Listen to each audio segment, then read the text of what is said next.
당뇨는 그냥 혈당의 문제가 아니냐 이렇게 생각하기 쉽습니다. 겉으로 드러난 질병은 다르지만 그 아래의 생물학적인 환경은 같은 것은 아닐까? 병의 밑바탕은 꽤 겹칩니다. 인슐린이 높아지면 이것이 결국 만성염증과 연결되면 몸의 여러 장기에서 고장이 날 수 있습니다. 우리 뇌도 인슐린을 쓰죠. 치매도. 50대 이후 노화가 빠르게 진행되면서 건강까지 무너지는 이유는 무엇인가요? 많은 사람들이 이렇게 말합니다. 50대가 되니까 몸이 갑자기 달라졌어요. 이 질문을 다시 정리하면 몸이 어느 날 갑자기 늙는 게 아니라 어떠한 변곡점을 지나면서 회복이 잘 안 되고 잔불이 켜진다라고 볼 수 있습니다. 실제로 노화라는 게 매년 조금씩 직선으로만 진행되는 것이 아니라 특정 시점에 확 변하는 구간이 있다는 연구가 나왔습니다. 2024년 스탠포드 대학교 연구팀이 108명을 대상으로 최대 6.8년 정도 추적하면서 여러 가지 단백질, 대사체, 미생물 등 다중 오믹스라는 것을 분석을 했더니 생체의 지표가 크게 변하는 두 번의 피크가 관찰됐습니다. 대략 44세하고 60세 전후입니다. 여기서 중요한 포인트가 있어요. 44세 전후에는 심혈관계 그리고 지방과 알코올의 대사의 변화가 두드러졌고 60세 전후에는 면역과 신장 이쪽이 많이 변했고 또한 탄수화물의 대사 쪽의 변화가 눈에 띄었습니다. 즉 50대는 44세 변곡점이 후반부일 뿐 아니라 60세 변곡점이 입구에 걸릴 수 있는 구간이라서 몸이 체감상 더 빠르게 무너진다고 느끼기 쉬운 겁니다. 이때 제 시각, 즉 줄기세포의 관점에서 보면 핵심은 만성염증이 깔려 있으면 회복과 재생을 담당하는 줄기세포가 정비를 한다기보다는 뭔가 불을 끄는 거, 진화의 에너지를 다 쓰다가 빨리 소진이 되는 거죠. 그래서 그때 이후에 회복력의 저하가 체감으로 오게 됩니다. 그래서 2023년 노화의 12개의 특징을, 영어로는 홀마크라고 되어 있는데 12개의 특징을 아주 간단하게 묶으면 우리 몸은 매일 손상을 받죠. 유전체도 그렇고 단백질도 그렇고 미토콘드리아도 매일매일 손상을 받습니다. 처음에는 젊었을 때는 어떤 방어가 되고 수선이 되죠. 그래서 이게 버텨지는데 시간이 지나면 이 면역과 염증 환경 때문에 상시 알람이 울리는 그런 상태가 됩니다. 이것이 이제 염증 노화, 상시 경보 상태로 바뀌고 시간이 지나면 경보 상태가 조직을 지치게 만듭니다. 동시에 줄기세포가 지나치게 그 재생력이 발휘되지 못하고 떨어지게 되면 결과적으로 가장 유지하고 있는 조직의 향상성의 밸런스가 깨지면서 이런 노화의 표현형이 본격화됩니다. 그래서 여러분들께서 이해하는 노화는 결국에는 상처가 잘 안 낫고 재생이 저하된다는 거죠. 그리고 몸이 계속 뻐근하고 그리고 회복이 느린 상태로 체감되기 때문입니다. 여기서 이 노화의 홀마크 12개의 기둥과 같은 특징은 그 체감의 뿌리를 줄기세포와 면역과 염증의 그 두 가지로 볼 수가 있겠습니다. 그래서 이 조합, 만성염증과 줄기세포 고갈은 노화의 핵심 축으로 정의가 되어 있습니다. 암이나 치매, 당뇨 같은 병들이 결국 노화와 연결된다고 하는데 그러면 노화를 막는 게 제일 중요한 걸까요? 암, 치매, 당뇨는 서로 다른 병이죠. 다른 병처럼 보이는데 그 배경에는 공통된 노화의 토양이 있다는 겁니다. 보통 우리는 이렇게 생각하죠. 암은 뭔가 유전자의 돌연변이 때문에 생기는 거고 이 치매라는 거는 뇌가 퇴행돼서 생기는 것이고 당뇨는 그냥 혈당의 문제가 아니냐 이렇게 생각하기 쉽습니다. 전혀 다른 병처럼 보이죠. 그리고 실제로 치료받는 진료 과목도 다 다르고 치료법도 다 다릅니다. 하지만 저희 책에서도 그렇고 저는 이렇게 질문을 다시 바꿔봅니다. 겉으로 드러난 질병은 다르지만 그 아래의 생물학적인 환경은 같은 것은 아닐까? 결론부터 말하면 병의 이름은 달라도 위에서 내려오는 상류 아니면 밑바탕은 꽤 겹칩니다. 오늘 이 질문은 딱 3개의 키워드로 정리할 수 있습니다. 첫 번째는 인슐린 저항성, 즉 인슐린이라는 호르몬이 말을 잘 안 듣는 상태. 두 번째는 말을 잘 안 들으니까 인슐린이 많이 나오는 거. 그리고 인슐린과 함께 인슐린 유사 성장인자 IGF-1이 계속해서 많이 나오게 되죠. 그럼 이제 계속해서 뭔가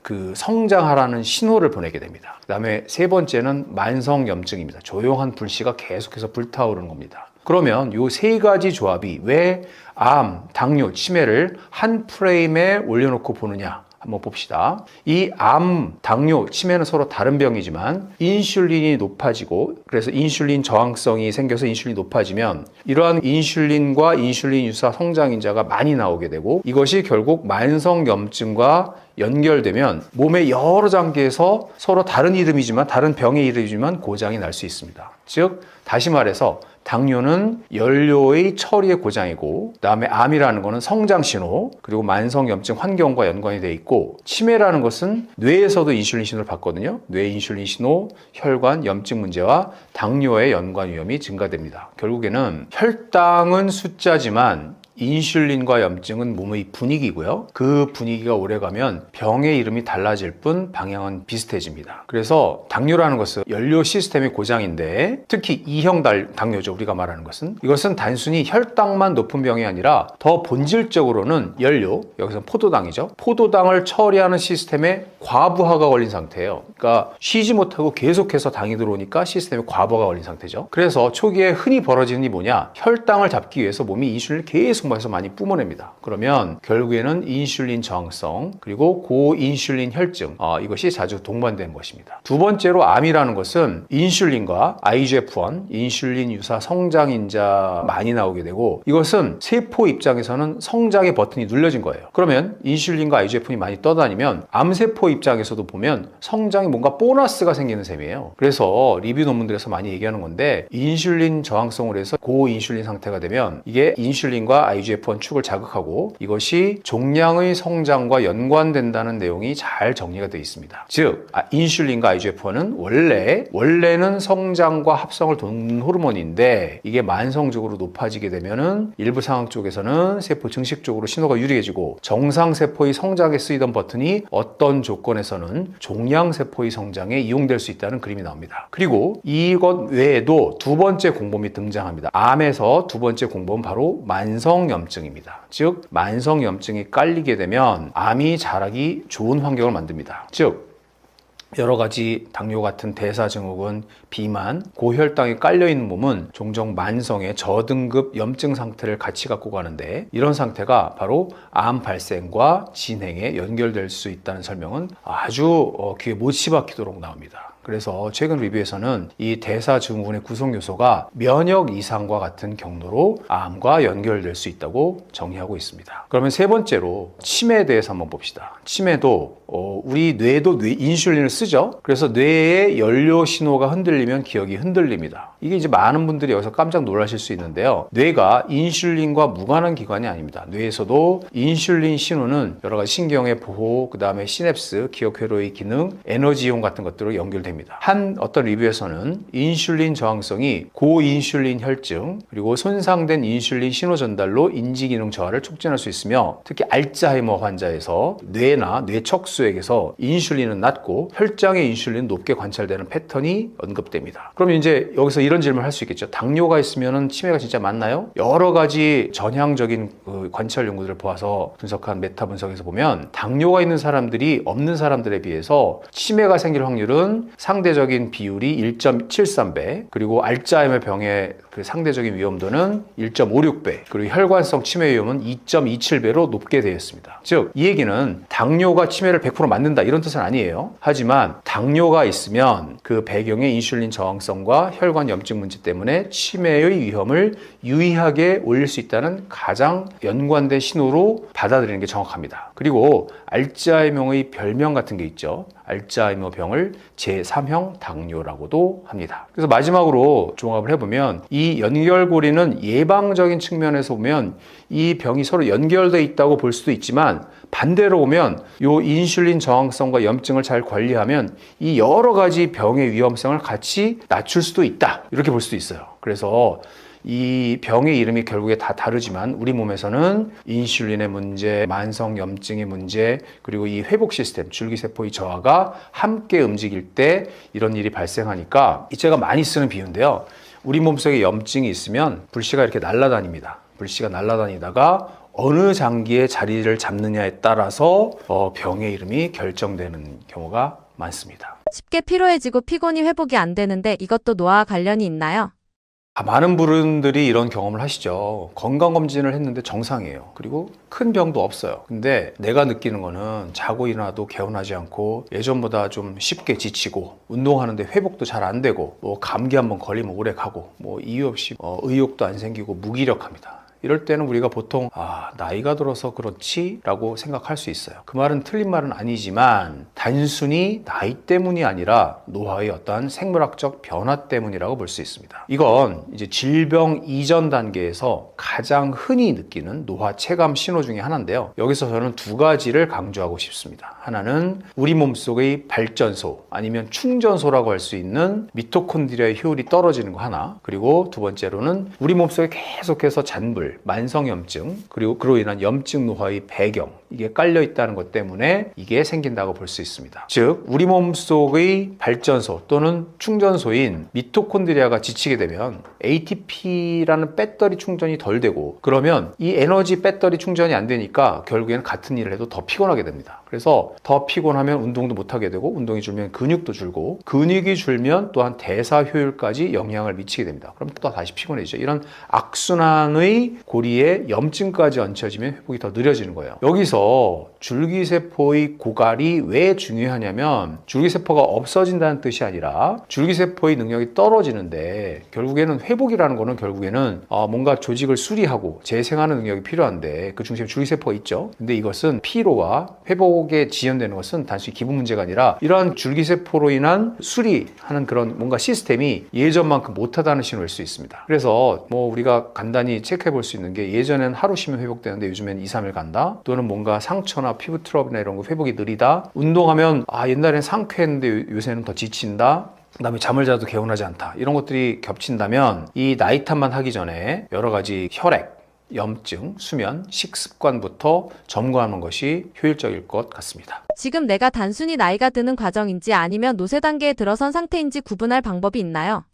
네, 좋습니다. 여기서는 이제 진짜 실전인데요. 노화와 노쇠는 다릅니다. 노쇠라는 것은 이제 영어로는 frailty라고 하는데, 이거는 이제 아주 간단하게 말한다면 뭔가 내가 어떤 스트레스에 대한 그 기능의 예비군, 예비력, 버퍼, 이 능력이 줄어든 상태예요. 그러니까 옛날 같으면 스트레스를 받았을 때 이 프레일티가 오기 전이라면 이거에 그 뭔가 내 충분한 잠재력이 있기 때문에 회복될 수 있었어요. 하지만 프레일티가 오게 되면 이제 회복되는 그런 예비력이 줄어든 상태죠. 그래서 이제 감기에도 확 무너지고, 한 번 넘어지면 회복도 오래된 근육이 급강하는 그런 상태를 말합니다. 그래서 이에 대해서는 가장 많이 국제적으로 쓰이는 것이 프리드의 노쇠의 그 기준이 있습니다. 거기엔 5가지가 있는데, 5가지가 내가 살 빼려고 하지도 않는데 체중이 감소되는 거, 뭔가 기력이 저하되는 거, 그 다음에 근력, 특히 이 쥐는 힘이 떨어지는 거, 그다음에 걷는 속도가 떨어지는 거, 그 다음에 신체 활동량이 감소되는 거, 요 5가지 중에서 3개 이상이면 노쇠라고 봤어요. 그리고 1개에서 2개면 전 노쇠, 프리프레일이라고 봅니다. 근데 참고로 보면 우리나라 데이터인데 남성들에 비해서 여성의 노쇠 유병률이 훨씬 높은 편입니다. 그래서 그 한국 노인 노쇠 코호트 그 연구 결과에 따르면 1469명을 분석했는데 70세에서 84세에서 여성의 경우에는 노쇠 유병률이 14.2%였고요. 그 다음에 남성이 7.1%였으니까 여성분들이 남성에 비해서 2배 높은 수치를 보였어요. 이 얘기는 뭐냐면, 여성 같은 경우에는 폐경으로 인한 호르몬 변화와 골밀도 감소, 그리고 남성에 비해서 적은 신체 활동 등이 이런 영향을 미치면서 더 노쇠될 수 있는 것으로 해석되고 있습니다. 우리나라에서도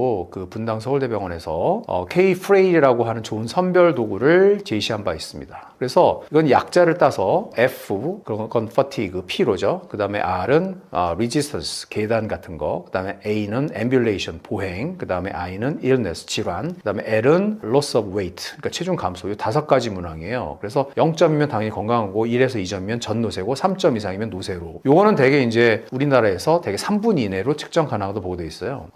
피로는 어떤 걸 보냐면, 기운이 없다. 그다음에 계단은 이제 계단 오르기가 힘들다. 그 다음에 보행은 걷는 능력이 줄었다. 멀리 걷기 어렵다. 그 다음에 I는 만성질환이 여러 개 있다. 그 다음에 체중은 의도치 않게 살을 빼려고 하지 않는데 체중이 쭉쭉 빠진다. 이런 것들을 말합니다. 근데 이거를 집에서 간단하게 테스트 해볼 수 있어요. 세 가지를 테스트 해볼 수 있는데 의자에서 앉았다 일어났다 5번 해보는 거. 이건 하체 기능을 볼 수 있고요. 그 다음에 짧은 거리 한 4m 정도를 빨리 걸어볼 수 있는지 없는지 이걸 한번 보고 그 다음에 한 발로 서는 거. 이런 것들을 해보면 이제 균형 잡는 거, 낙상의 위험을 체크해 볼 수 있죠. 이게 정식 진단은 아니지만 노쇠 전 단계를 빨리 잡아내는 힌트로 쉽게 이해하기 좋습니다. 그래서 제가 강조하고 싶은 메시지는 이겁니다. 전 노쇠라고 해서 이게 나는 끝났네 뭐 이렇게 생각할 필요 없어요. 이것은 내가 건강한 그 그래프로 갈 것이냐 아니면 노쇠의 길을 갈 것이냐 하는 마지막 환승역에 있다고 보시면 됩니다. 이때부터 염증을 낮추고 줄기세포가 회복할 환경을 만들면 이렇게 떨어지는 그래프에서 건강하게 유지될 궤도로 갈 수 있을 가능성이 여기서부터 결정된다고 보시면 됩니다. 세포 속 미토콘드리아가 망가지면 노화가 빨라진다고 하는데 우리 몸에서는 어떤 변화가 나타나나요? 미토콘드리아라고 하시니까 이제 되게 어렵게 생각하실 수가 있는데요. 미토콘드리아를 저는 진화에서 볼 때 미토콘드리아가 생겼다는 것은 원시적인 원핵세포에서 진핵세포로 바뀌었고요. 이럼으로써 에너지가 획기적으로 변하게 됐고 그래서 우리가 그냥 원시적인 그 세균에서 고등 생명체로 가는 진화의 길을 연 대전환, 우주의 빅뱅과 같은 대전환으로 해석할 수 있습니다. 근데 이 미토콘드리아라는 거는 이제 가장 중요한 원료가 일단 포도당이죠. 여러 가지 지방산이나 다른 것도 쓰는데 포도당을 다양한 연료를 통합해서 ATP라고 하는 배터리를 만듭니다. 근데 이 미토콘드리아라는 거는 미토콘드리아가 기능이 떨어지거나 뭔가 얘네들도 품질 관리해야 되거든요. 이 품질 관리를 잘 못하게 되면은 활성산소가 막 나오게 되고 그다음에 미토콘드리아의 DNA가 막 혈액으로 나오게 되면 이것이 바로 염증 경로를 확 자극하게 되는 거예요. 그래서 이 미토콘드리아와 기능 저하로 인한 염증의 연결은 노화에 있어서는 굉장히 중요한 축이고 여러 가지 홀마크 여러 가지 그 노화의 12가지 특징이 있어서 가장 중요한 네트워크 중에 하나입니다. 즉 미토콘드리아의 기능 저하는 노화를 가속시키는 핵심 축이며 뭐 그냥 단순히 기운이 없다 뭐 이런 수준이 아니라 전신에 연쇄적인 변화를 일으킵니다. 다시 말해서 미토콘드리아는 우리 몸 속에서 세포 속의 화력 발전소라고 볼 수도 있고 아니면 전기 자동차의 배터리 충전소라고도 할 수 있어요. 근데 이런 우리가 먹은 원료가 이 탄수화물, 지방 이런 것들이 들어가면 ATP로 바뀌게 되고 그 에너지가 바로 그 심장, 면역세포가 돌아가는 거죠. 근데 요즘 노화 연구에서는 이제 이 에너지 충전소뿐만 아니라 염증이라든지 산화 스트레스와 대사 조절의 허브라고 봅니다. 그래서 미토콘드리아의 기능이 저하가 되게 되면 만성 염증과 노화의 질병과 연관된다는 리뷰가 계속 나오고 있습니다. 근데 사실 우리가 노화가 진행되면 미토콘드리아의 기능이 점점 떨어집니다. 그래서 이 발전소가 고장나게 되면 결국에는 아까 말씀드렸던 인슐린 저항성과 미토콘드리아의 기능 저하가 서로 맞물리게 되는 악순환의 고리가 생기게 됩니다. 그래서 원료를 제대로 못 태우니까 찌꺼기가 쌓이고 그 찌꺼기가 다시 인슐린성을 망가뜨리는 그런 결과가 됩니다. 그 결과는 단순 피로가 아니라 전신적인 기능 저하로 이어지게 됩니다. 그래서 미토콘드리아가 여러 가지 원료를 잘 태우지 못하면 지방산이 세포 안에 쌓이게 되거든요. 이게 이제 약간의 독성을 가진 찌꺼기처럼 돼서 인슐린의 신호를 망치게 됩니다. 인슐린은 또 왜 중요하냐면 아까 말씀드렸지만 가장 중요한 원료가 포도당이었기 때문에 그거에 대해 반응하는 호르몬인 인슐린이 중요한 것입니다. 그 다음에 근육 같은 경우에는 근육은 원래 포도당을 가장 많이 소비하는 조직 중에 하나인데 이게 약해져서 근육에 있는 미토콘드리아가 에너지를 잘 못 쓰게 되면 그 여파로 근육이 포도당을 흡수하지 못하게 되고 그럼 혈당이 잘 안 떨어지게 되는 거죠. 혈당이 씩씩 올라가게 되고 그러면 살이 찌고 안 찌고를 떠나서 몸이 탄수화물을 처리하는 체력, 혈당을 처리하는 그런 뭔가 능력이 떨어지게 됩니다. 그 다음에 세 번째로 중요한 게 간인데 간에 지방이 쌓이게 되면 대사증후군의 그 뭔가 불이 켜지는 거죠. 그래서 간에서 미토콘드리아 기능이 떨어지게 되면 간에 지방이 쌓이고 그 다음에 특히 지방이나 당 같은 영양소를 처리하는 능력이 떨어지게 되고 그러면 대사증후군, 지방간, 중성지방이 높아지는 거, 혈당이 높아지는 걸로 쭉쭉 더 악순환이 더 심해지는 겁니다. 그리고 췌장의 베타세포, 인슐린의 세포들이 인슐린을 분비하는 베타세포가 능력을 발휘하지 못하게 되고, 그러면 이것들이 약간 어느 정도 뭐 이렇게 약간 굳어지지 않은 상태에서는 되돌릴 수 있는데, 이게 만약에 굳어지게 되면 이제 건널 수 없는 다리를 건너게 됩니다. 그래서 미토콘드리아는 생각보다는 여러 가지 훈련에 반응을 잘 합니다. 그래서 여러 가지 유산소 운동이나 근력 운동을 하게 되면 그 근육에 있는 미토콘드리아의 개수와 밀도와 그다음에 품질이 좋아지게 되고, 그다음에 또 하나는 칼로리를 줄여줘야 돼요. 그래서 미토콘드리아도 워라벨이 있거든요. 쉬어야 됩니다. 얘네도 쉬어야 되는데 계속해서 먹지 않고 칼로리를 줄여주거나 먹는 시간을 줄여주게 되면 얘네들의 과부하를 내려주게 되는 거죠. 그리고 또한 식단 조절, 특히 정제 탄수화물이나 튀김이나 초가공식품을 줄이게 되면 지방이나 당대사의 연료의 품질이 좋아지는 거기 때문에, 이렇게 돼서 미토콘드리아가 살아나게 되면 결국에는 인슐린에 대한 감수성도 좋아지게 되고, 그러면 혈당도 잡히고 체지방도 좋아지고 피로도 개선되는, 이런 것이 한꺼번에 풀릴 가능성이 커집니다. 그래서 마무리로 정리한다면 미토콘드리아가 망가지면 살이 찐다는 거, 이런 문제가 아니라 에너지가 새게 되고 혈당이 흔들리고 회복이 느려지는 여러 가지 방향으로 노화가 악화됩니다. 이 악순환의 고리를 운동과 식사에서 끊을 수 있습니다. 그래서 여기서 나타나는 여러 가지 증상들을 보면 일단 피로해진다는 게 가장 많아요. 그래서 조금만 움직여도 지치고, 운동하면 회복이 느리고, 오후가 되면 급격하게 기운이 빠지고, 그다음에 잠을 자고 일어나도 개운하지 않죠. 이것은 의지의 약화된 문제가 아니라 세포 단위에서 에너지 생산이 떨어진 것 때문에 나타나는 것이고요. 두 번째로 이 활성산소가 증가되면 만성염증이 생기게 되고, 이것이 염증을 계속해서 만성염증을 키우게 되는 기폭제가 되고, 그 다음에 이것으로 인해서 근육이 감소가 되고 체력이 저하되게 되는 이런 효과가 발생하게 됩니다. 근데 이러한 변화는 50대 이후에 두드러지며 노쇠로 가는 가장 중요한 경로 중에 하나죠. 그 다음에 미토콘드리아는 이제 여러 가지 대사의 기능 저하와 인슐린 저항성과 아까 악순환의 고리를 딱 형성한다고 했죠. 근데 미토콘드리아의 기능이 떨어지게 되면 이러한 그 연소 반응이 비효율적으로 되고, 혈당 조절 능력이 떨어지고 복부 지방이 증가되고, 이런 것들이 나타나게 됩니다. 이것이 아까 말씀드렸다시피 암, 알츠하이머, 당뇨가 이것과 연관된다고 말씀드렸죠. 그래서 미토콘드리아의 기능 저하는 이런 여러 가지 질병, 이 세 가지 이외의 여러 가지 질병의 공통 기반이 될 수 있습니다. 그다음에 뇌 같은 경우에도 이제 뇌도 에너지 소비가 많죠. 몸무게 2%밖에 안 되지만 전체 에너지의 20%를 사용합니다. 그래서 미토콘드리아의 기능이 떨어지면 뇌 기능이 저하되면서 집중력이 떨어지고 기억력이 감소되고 우울감이 증가되고 인지 속도가 저하되는 그런 증상이 나타날 수 있습니다. 그래서 특히 알츠하이머병을 뇌의 대사 이상의 관점으로도 설명하죠. 그래서 이것이 왜 노화의 가속이냐? 노화는 그냥 단순히 시간이 흐르는 현상이 아니라 미토콘드리아가 망가져서 에너지가 감소되고 활성산소가 증가되고 염증이 증가되고 세포의 손상이 증가되고 복근능이 감소되는 그런 악순환의 고리가 형성되는 것입니다. 그래서 겉으로는 큰 병이 없어도 이미 세포 수준에서는 노화가 가속되고 있을 수 있습니다. 그래서 미토콘드리아는 단순한 그냥 세포 기관 중에 하나가 아니라 노화 속도를 결정하는 핵심 조절자라고 볼 수 있습니다. 노화가 진행되고 있는지 혈액 검사로 미리 확인할 수 있는 신호가 있나요?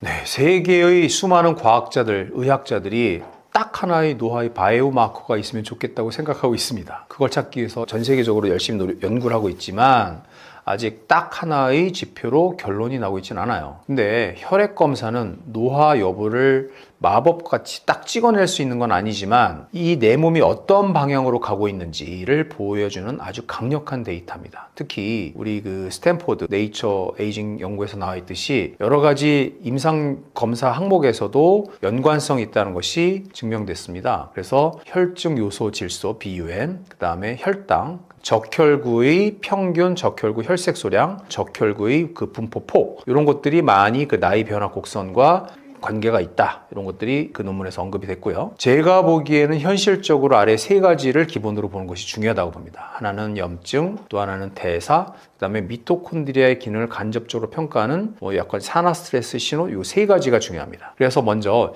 염증을 보려면 뭘 볼 수 있나? 염증이라는 건 이제 잔불이 있냐, 내 몸에 잔불이 있냐 없냐 이걸 보는 건데, 이것은 고감도 CRP, 그다음에 적혈구 침강 속도, 그다음에 여러 가지 염증성 사이토카인 레벨, 특히 인터루킨 6 같은 것들이 이제 염증을 보는 지표고요. 대사축을 본다면 이건 연료 처리가 제대로 되고 있나 이걸 보는 건데, 여기에는 공복혈당, 그 다음에 당화혈색소, 그다음에 중성지방과 HDL, LDL, 그리고 여러 가지 간 수치 이런 것들이 중요하죠. 그다음에 미토콘드리아의 기능을 간접적으로 반영하는 지표, 산화 스트레스의 신호로는 요산, 호모시스테인, 페리틴 이런 것들을 잘 봐야 됩니다. 그래서 이 노화라는 거는 어느 한 가지 수치로 딱 그 어느 시점에 그것만 판단하는 것이 아니라 그 여러 가지 혈액 환경의 패턴 변화를 읽어야 되고, 그래서 염증이 조금씩 높아지고 있는 건 아닌지, 인슐린 저항성이 높아지는 건 아닌지, 근육 관련 지표가 떨어지는 건 아닌지, 회복수가 느려지고 있는지.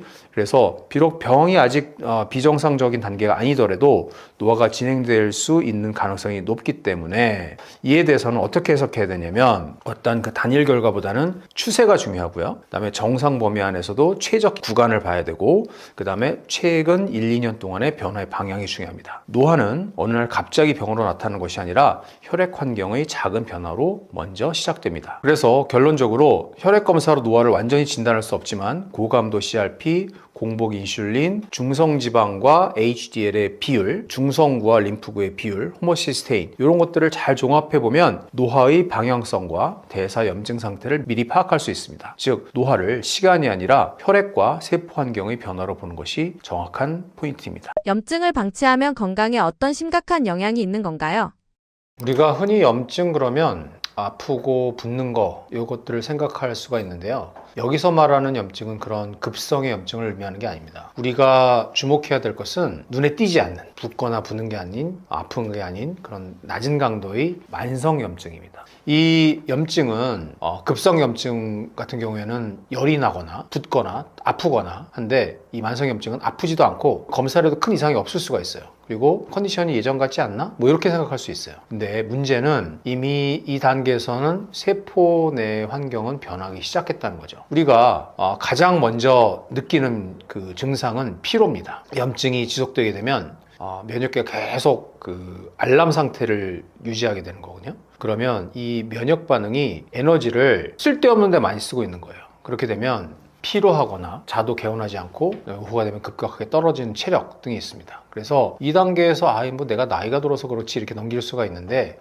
실제로는 염증이 에너지 시스템, 면역계 에너지 시스템을 잘못 쓰고 있을 가능성이 있어요. 두 번째로는 회복력이 떨어지는 거죠. 그래서 운동 같은 경우에 옛날에 하루면 회복되는데 회복이 안 되고, 그다음에 감기 걸려도 예전엔 금방 나았는데 낫지도 않고, 그다음에 스트레스를 받아도 뭐 옛날엔 며칠이면 괜찮아졌는데 지금은 회복이 잘 안 되고, 그래서 운동하는데 오히려 근육통이 생겼는데 이게 오래 간다든지, 상처가 났는데 뭐 잘 안 낫는다든지, 그다음에 감기 걸렸는데 컨디션 회복이 늦어지는지, 이런 회복력이 가장 무너지는 거죠. 그다음에 이제 세 번째로는 혈관 기능이 떨어지게 되면 이제 그 염증이 혈관 내피, 혈관의 그 안을 싸고 있는 내피가 손상되게 되면 이제 미세순환이 감소되게 되고 손발이 차갑고 뭐 두통 이런 것들이 나타날 수가 있습니다. 그다음에 네 번째로는 이제 대사가 불균형이 있는데 인슐린 저항성으로 인해서 혈당이 변동되게 되고 식후에 막 졸리고 복부 지방 증가하게 되고 체중이 잘 안 빠지고, 건강검진 수치에서 정상일 수도 있는데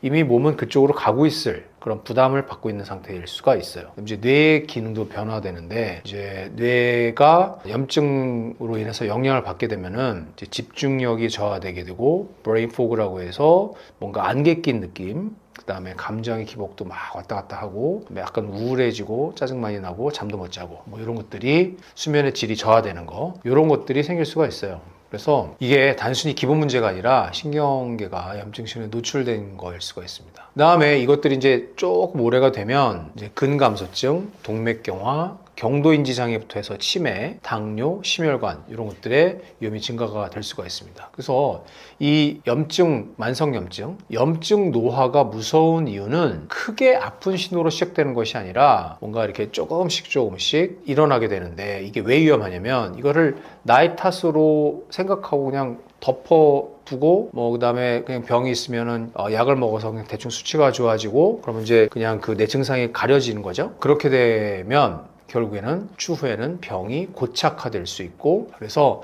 이 염증은 증상보다 먼저 방향을 바꾸는 것이 필요합니다. 일상에서 염증을 관리하기 위해 가장 먼저 바꿔야 할 습관은 무엇인가요? 염증에 있어서 가장 큰 역할을 차지하는 것은 뭐 당연히 음식입니다. 음식 중에서도 가장 효과가 좋은 것은 마시는 당, 액체의 형태로 된 설탕입니다. 설탕과 과당입니다. 그래서 그 음료, 달달한 커피 이런 것들을 가야 되는데 이거는 이제 의지도 중요한데 환경을 잘 설계를 해야 돼요. 그래서 집에 아예 그런 걸 담아두지 않고 냉장고나 회사에. 그다음에 이제 커피 같은 경우에는 우리가 일단 시럽이나 설탕을 일단 먹으면 안 되고요. 그다음에 이제 우리가 콜라라든지 뭐 여러 가지 뭐 스포츠 음료 이런 것들 보면 다 과당이 들어가 있거든요. 무과당으로 먼저 가야 되고, 그렇다고 뭐 제로 음료나 감미료가 들어간 건 괜찮지 않느냐? 제 책에서도 써놨지만 똑같은 대사적인 영향을 미치기 때문에 제로 음료도 자유롭지 못합니다. 그래서 이것들을 되도록이면 총 에너지의 10% 미만, 가능하면 5% 미만을 줄이라고 해야 되고요. 근데 이게 이제 왜 중요하냐? 이게 미토콘드리아에 영향을 주기 때문에 그래요. 그래서 우리가 그 삶의 그 어떤 리듬은 에너지로 봐야 되는데, 에너지 문장으로 봐야 되는데, 우리가 많이 먹고 뭐 움직이지도 않고 잠도 잘 못 자고 이렇게 되면 이 미토콘드리아 당과 인슐린과 그 미토콘드리아에 이어진 연료의 흐름이 결국에는 균형이 깨지게 되고, 그렇게 되면은 이제 노화가 진행되는 것이죠. 그래서 우리는 그 신호의 중심에 당, 인슐린, 미토콘드리아를 생각해야 됩니다. 운동만으로 염증을 관리할 수 있을까요?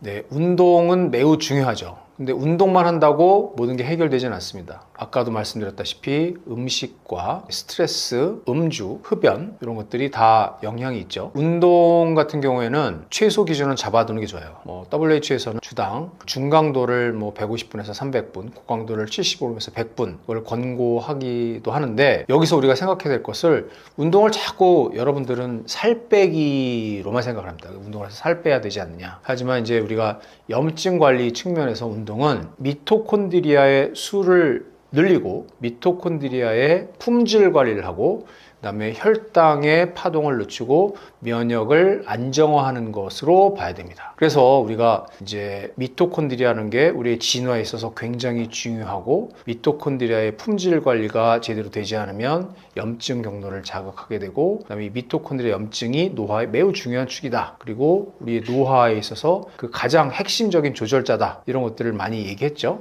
그래서 다시 말씀드리지만 미토콘드리아, 인슐린, 염증 이 삼각형은 굉장히 그 우리 대사 늙음의 속도 이런 거에 있어서 굉장히 중요한 지도입니다. 그래서 이것들을 잘 관리해야 되고, 그래서 이제 여러 가지 그 지구력 훈련, 특히 이런 것들이 근육의 미토콘드리아의 품질을 올릴 수 있다는 보고들이 있고, 그다음에 이런 운동을 하게 되면 만성염증 감소와도 연관된다는 얘기들이 아주 많습니다. 염증 조절을 위해 원장님께서 꼭 지키는 생활 습관 있으신가요? 저는 솔직하게 말하면 운동만큼 중요한 걸 하나 꼽으라고 하면 수면이죠. 잠을 잘 자야 됩니다. 되게 현대인들은 수면의 질이 많이 깨어져 있어요. 그래서 제가 이제 면역 치료를 받으시는 분들의 수면의 질을 평가하는 피츠버그 수면 스케일을 보게 되면 수면의 질이 나쁘다고 대답하시는 분들이 상당히 많아요. 근데 이 수면의 질이 깨지고 그러면 일단은 우리 대사적인 것도 많이 영향을 미칩니다. 그리고 이제 수면의 가장 중요한 건 우리 몸이 회복되는 그 시간인데, 이 회복 시스템이 제대로 작동하지 않게 되는 거죠. 수면의 시간의 기준으로는 성인에게 하루 7시간 동안 자야 된다는 그런 그 학회 권고가 있긴 하지만 사람마다 차이가 있을 수가 있습니다. 하지만 이제 뭐 운동선수도 마찬가지고 일반 성인에게 있어서도 수면의 뭐 결핍, 그로 인한 수면의 빚진 상태 이런 것들을 해소하는 게 굉장히 중요하고요. 그러려면 본인의 환경을 잘 다듬어야 됩니다. 그리고 특히 스마트폰을 조심해야 되죠. 그 다음에 제가 조금 많이 제 책에도 얘기했지만 강조하는 게 사우나입니다. 사우나는 특히 이제 핀란드에서 나온 연구가 아주 좋은 연구가 있습니다. 그래서 주 4회에서 7회를 한 사람과 주 1, 2회나 안 하는 사람과 비교했을 때 그 심혈관으로 인한 사망의 위험 빈도가 2배 차이가 났어요. 그 얘기는 이 사우나는 물론 운동을 하지 않지만 뭔가 심혈관계에 굉장히 좋은 역할을 할 수 있습니다. 하지만 이것은 이제 뭐 인과를 확정하는 임상시험이 아니고, 그다음에 또한 이것들은 개인 뭐 여러 가지 고혈압이 있다든지 뭐 심장 질환이 있는 분들 같은 경우에는 위험할 수도 있으니까 무조건 하시면 안 되고요. 이제 이거는 그 개인의 환경에 맞춰서 적절하게 하시는 게 중요하고 조금씩 늘리는 게 중요합니다. 여하튼 그 운동이 아까 말씀드렸다시피 엔진의 튜닝이라면 수면은 정비 시간이기 때문에 뭔가 줄기세포 요 수리하는 요 팀이 교대 근무를 제대로 하려면 수면으로 인한 정비 시간 그리고 사우나로 인한 적절한 자극 요것들이 중요하다고 생각합니다. 일상에서 적용할 수 있는 염증 관리 원칙이 있다면 어떻게 정리할 수 있을까요? 염증 노화 관리 요거에 대해서는 되게 복잡해 보이지만 실제로 핵심 원칙 몇 가지만 잡으면 방향이 명확해집니다. 첫 번째, 일단 목표를 정해야 돼요. 왜 건강해야 하나? 그러면 10년 뒤에 나의 모습은 어떨까? 나는 어떻게 살고 싶은가? 나는 누구와 어떤 일상으로 살고 싶은가? 이 목표를 잘 설정을 해야 됩니다. 두 번째로는 생각할 필요가 없는 거예요. 우리는 데이터를 보면 됩니다. 그래서 정기 점검, 특히 3개월에 한 번, 힘들면 6개월에 한 번 정도는 내 대사, 염증, 여러 가지 그 지표를 봐야 됩니다. 특히 공복혈당, 당화혈색소, 그다음에 중성지방과 HDL의 비율, 그다음에 염증 기운이 있다면 고감도 CRP 이런 것들을 잘 봐야 되죠. 그 외에 요산, 호모시스테인, 페리틴 레벨을 잘 봐야 되고요.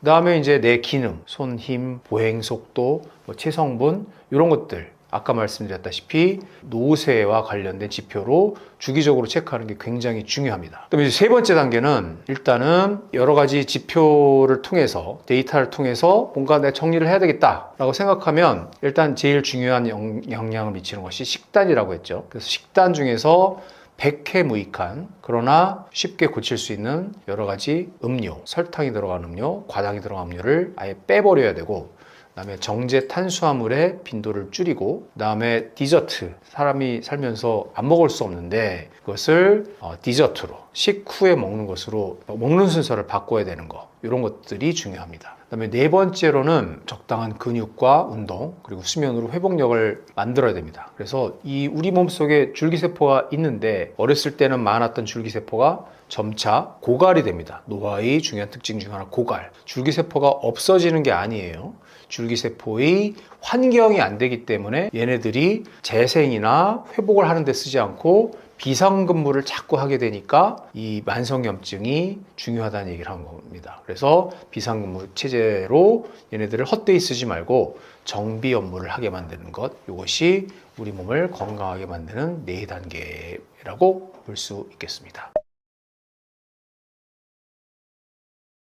네, 저는 피부과 전문의이자 미생물학 박사인 박병순입니다. 저는 23년간 줄기세포를 기초연구부터 해서 임상연구를 해왔고요. 이 줄기세포 연구를 하면서 또 임상에서 제가 다루면서 점차 확신이 커진 게 있습니다. 그것은 줄기세포는 마법이 아니고 회복 시스템인데 얘네들의 회복 시스템의 성패는 결국에는 우리 몸속의 환경, 염증, 대사, 혈액이 좌우한다는 겁니다. 그래서 이러한 노화의 특징 중에서 줄기세포의 고갈과 이 만성염증이 핵심 축으로 포함된다는 것이고요. 저는 줄기세포 치료를 하면서 느꼈던 것을 기본으로 하면서 우리가 뭔가 비싼 걸 하자는 게 아니라 우리의 노화의 방향을 바꿔서 건강하게 오래 살자는 것이 제 확신입니다. 제가 줄기세포 치료를 하면서 또한 면역조절 치료, 이미조밀한 치료를 하면서 가장 많이 부딪힌 질문은 왜 어떤 분들은 효과가 확 좋고 어떤 분들은 변화가 적을까? 요 문제였거든요. 근데 그 결론은 생각보다는 매우 단순했어요. 그것은 뭐냐면 줄기세포나 면역이 일을 잘하려면 우리 집안에, 우리 몸속에 만성염증이 꺼져 있어야 한다. 이것을 확인했고요. 이것이 개선되게 되면 우리 몸속에 아주 드라마틱한 변화가 전신적으로 나타날 수 있다는 것을 제가 알게 돼서 그거에 대한 뭔가 키워드를 전달드리고자 요 염증 노화라는 책을 쓰게 됐습니다. 우리가 건강의 집을 잘 짓기 위해서는 뭔가 비싸거나 어려운 치료보다 기본적인 것만 잘 갖추더라도 우리는 건강하게 오래 살 수 있다고 생각합니다. 시청해 주셔서 감사합니다.